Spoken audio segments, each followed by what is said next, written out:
আসসালামু আলাইকুম এভরিওয়ান। আজ আমি তৈরি করছি লইট্টা শুটকির ভুনা। আপনি যদি কক্সবাজারের হোটেলের মতো লইট্টা শুটকির ভুনা খেতে চান তাহলে আমার এই রেসিপিটি ট্রাই করতে পারেন। আমি শুটকিগুলোকে এখন ছোট ছোট করে কেটে নিচ্ছি।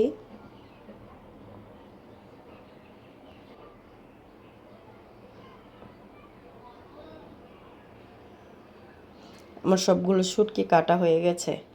এখন এগুলোকে একটা তাওয়ায় ঢেলে নিব।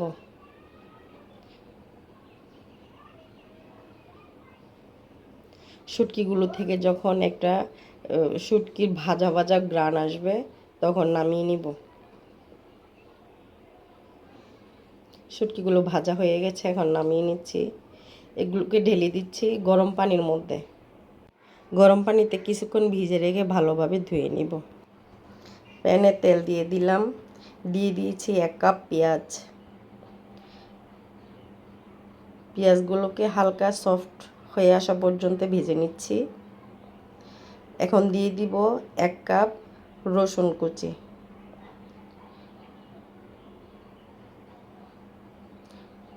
রসুন পেঁয়াজগুলো যখন হালকা ভাজা হয়ে গেছে দিয়ে দিচ্ছি 1 চামচ হলুদ, 1 চামচ ধনিয়ার গুঁড়া, 1 চামচ মরিচের গুঁড়া, 1 চামচ লবণ, একটি টমেটো কুচি দিয়ে হালকা ভেজে দিয়ে দিব।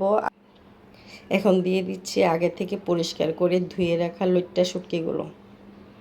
লইট্টা শুটকিটা দিয়ে সবগুলো মশলা আর লইট্টা শুটকি ভালোভাবে মিক্স করে নিয়েছি। চুলার আঁচটা হালকা আঁচে দিয়ে নেড়ে চেড়ে রান্না করে নেবেন। একটু সময় নিয়ে রান্না করবেন।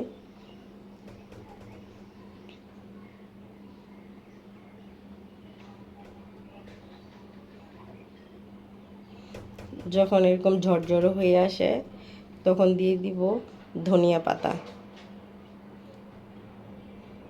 আমার রান্নাটা প্রায় শেষ, এখন নামিয়ে নিচ্ছি।